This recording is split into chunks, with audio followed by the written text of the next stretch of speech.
Peter Obi. What is the worth of Obasanjo's endorsement? Welcome to the news, and please subscribe to our channel. Former President Olusegun Obasanjo used to be a chimera. His influence was mythical yet sweeping.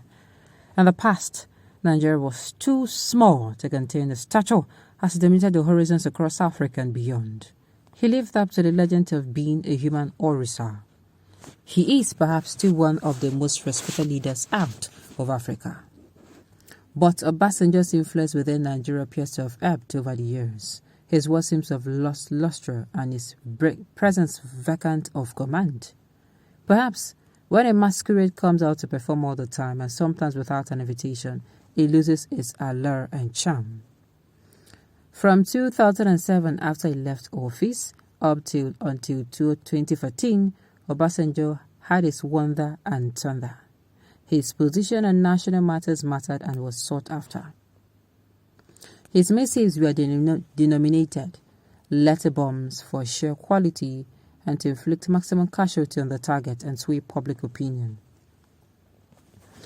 In 2013, former President Goodluck Jonathan suffered casualty from one of Obasanjo's missives. Obasanjo wrote an open letter which technically put a nail to the re-election bid of Jonathan. In the letter titled Before It Is Too Late, Obasanjo accused Jonathan of many malfeasances.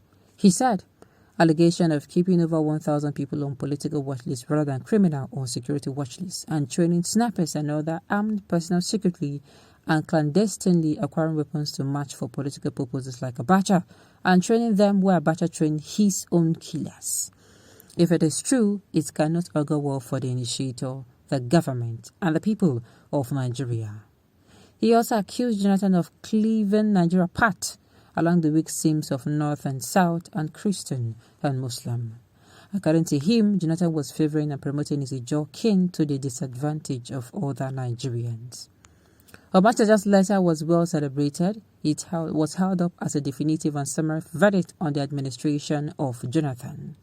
Obasanjo himself was hailed for his courage and forthrightness, and for his audacity to look power in the eye and speak the truth. But all of that changed after the 2015 elections. Obasanjo is a big masquerade. His place in Nigeria's political progression is undisputed. When iconic leaders are to be counted, Obasanjo will have a place. But in the circle of life, there comes a time when the big masquerade will have to retire, when there is no one left in the crowd. In 2018, just 3 years after President Buhari came to power, Obasanjo applied himself to his custom enterprise. He dispatched an open letter to Buhari accusing him of incompetence. According to Obasanjo, the lies of poor performance in government, poverty, insecurity, poor economic management, nepotism, gross dereliction of duty, condonation of misdeed, if not outright encouragement of it, lack of progress and hope for the future, lack of national cohesion and poor management of internal political dynamics and widening inequality are very much with us today. In 2019, Obasanjo fired a salvo. He accused Buhari of failing to address insecurity, of nepotism, and of sundry ineptitudes.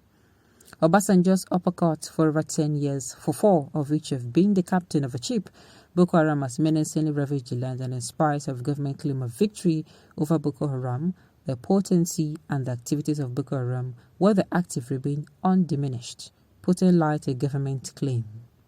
The main issue, if I may dare say, is poor management or mismanagement of diversity, which on the other hand is one of our greatest and most important assets.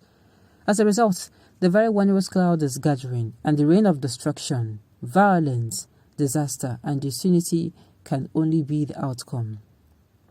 In 2021, Obasanjo reprised himself in another letter to Buhari.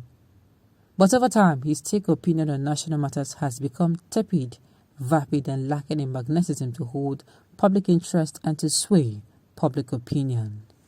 His opinions have lost the power to cause mortal damage, and those who once eulogized him as an incarnation of courage, truth, and honesty, what is as convenient to do so for political reasons, are now his fiercest critics. Has the Eboro Wu been demystified? What is the worth of Obasanjo's endorsement? Recently, Obasanjo Hilltop Mansion in Abeokuta, Ogun State became a signature of political pilgrimage as politicians fell over themselves to seek his endorsement of their bids. The rat race for Obasanjo's endorsement. Some supporters of P2B, presidential candidate of the Labour Party, even claim that the former governor had the blessings of Obasanjo.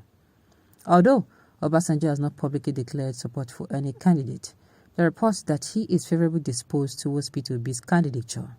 Even at that, Obasanjo's endorsement cannot take Obi to the presidency.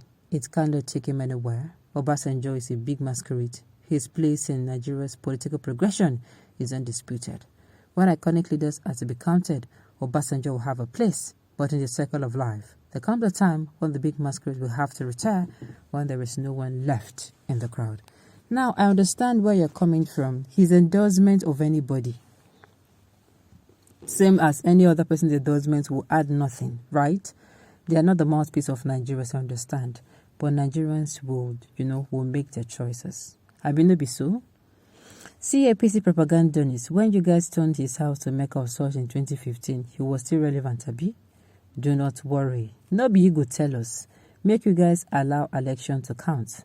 The one where NURTW in Lagos has said requesting there, members to forcefully vote for Tinubu will not work.